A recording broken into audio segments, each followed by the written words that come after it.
fait. Pareil pour les toilettes, tu sais, les interfaces sont un peu plus adaptées à l'anatomie des garçons qu'à l'anatomie des filles.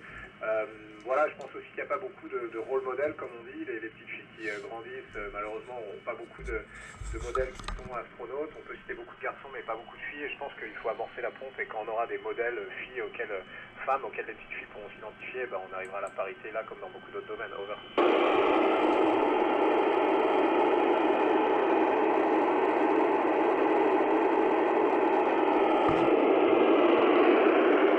Bonjour Erin, écoute, c'est difficile, on a la chance dans la station spatiale d'avoir le téléphone sur IP, de pouvoir appeler à peu près quand on veut. Évidemment, c'est pas aussi simple que sur Terre, mais c'est quand même plus simple qu'avant. Par exemple, dans la station Mir, tu sais, où on partait pour 6 mois, il y avait presque aucun contact. C'est pas comme si on pouvait envoyer des lettres.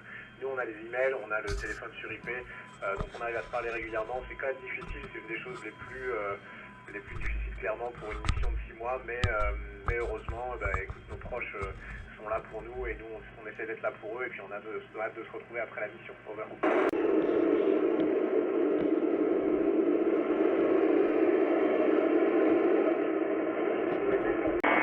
Pas vraiment risqué, mais de me dire, j'aime bien pousser les limites un petit peu, ou expérimenter, ou tenter des choses, que ce soit sur Terre en parachutisme, en pilotage, ou des choses comme ça, mais je pense que c'est important qu'on explore, en fait, tu sais, que quelqu'un le fasse, parce que je pense que ça a des bénéfices pour tout le monde, un peu pour toute la société.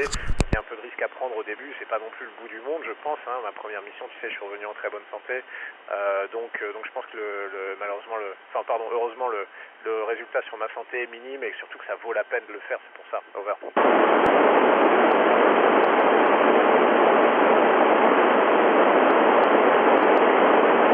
Bonjour Navi, écoute, merci pour le scénario catastrophe.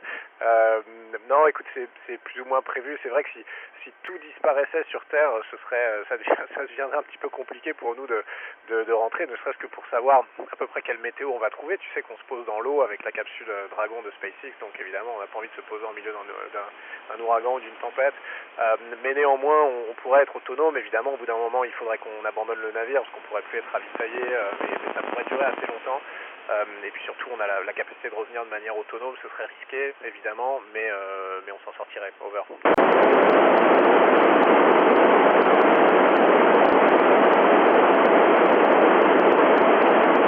Bonjour Antonio, alors oui, c'est vrai, c'est pas exactement des flashs bleus. On peut voir des petites, en fait, comme des traînées, oui, bleues ou blanches. Et en fait, c'est quand tu as une particule un peu lourde, un ion positif qui arrive du fond de l'espace, qui est créé par, on ne sait pas trop quoi, une supernova, un soleil très très loin, qui nous traverse le globe oculaire. Ça arrive régulièrement, parce qu'évidemment, l'espace est plein de ces particules qui se baladent un peu partout. C'est pas spécialement dangereux, c'est un tout petit peu impressionnant. On le voit une fois de temps en temps, on le voit pas non plus extrêmement souvent, et puis au bout d'un moment, on s'habitue. Over.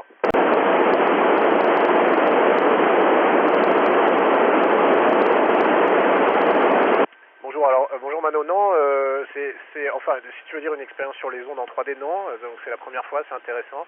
Je m'en suis déjà un petit peu occupé, on va y revenir, je pense, la semaine prochaine sur cette expérience Tetris. Il y avait des expériences éducatives pendant ma première mission, c'était pas exactement les mêmes, c'était vraiment intéressant de laisser la place aux étudiants, aux plus jeunes, ils ont beaucoup de créativité, et puis il faut que cette expérience dans l'espace leur serve à eux, donc c'est toujours sympa de travailler avec eux. Over.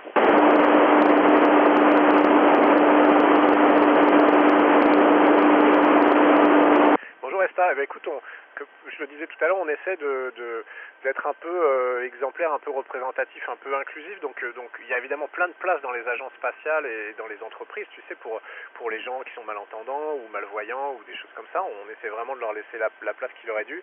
Et puis tu sais, même à l'agence spatiale, on a un projet qui essaye d'étudier ce que ça prendrait d'envoyer quelqu'un qui a un handicap quelconque, hein, qui soit sur les membres, la vision, l'ouïe, d'envoyer quelqu'un comme ça dans l'espace. Alors je dis pas que demain il y aura un astronaute malentendant ou malvoyant, mais du moins on essaie vraiment de regarder ce que ça pourrait impliquer pour les systèmes, et puis encore une fois d'essayer d'avoir des systèmes qui peuvent inclure tout le monde et pas seulement les gens qui sont en forme, bien portants, etc. Over.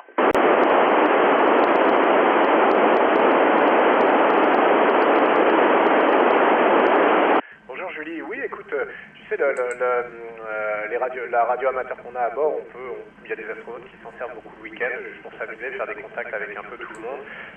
Moi, c'était beaucoup dans le Soyouz, pendant notre première mission, pendant notre voyage vers l'ISS et retour, on captait beaucoup de radios, on avait des pêcheurs chinois, on avait la météo des aéroports, ça me rappelait quand on était pilote, enfin plein de choses qui étaient transmises sur des fréquences différentes et qu'on captait avec notre radio, c'était un peu sympa et ça nous faisait sourire, over.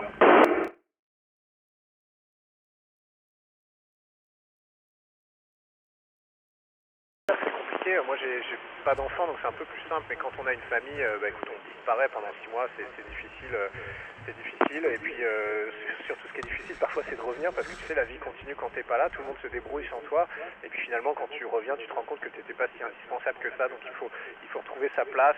C'est sûr que c'est pas idéal pour la famille, mais encore une fois moi, je pense que ça vaut le coup de le faire, et c'est des sacrifices qu'on est tous prêts à faire. Over.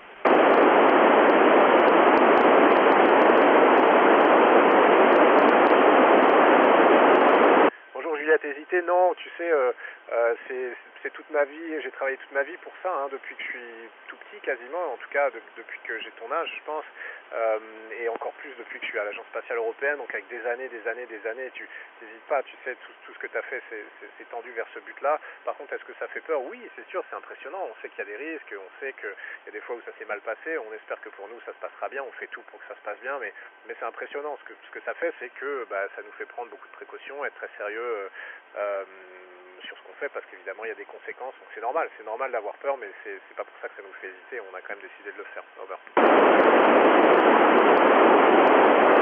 Bonjour Mathis, écoute, on le vit bien, mais on est beaucoup aidé, tu sais, on n'est pas tout seul dans cette aventure, il y a plein de gens sur Terre qui nous aident, hein.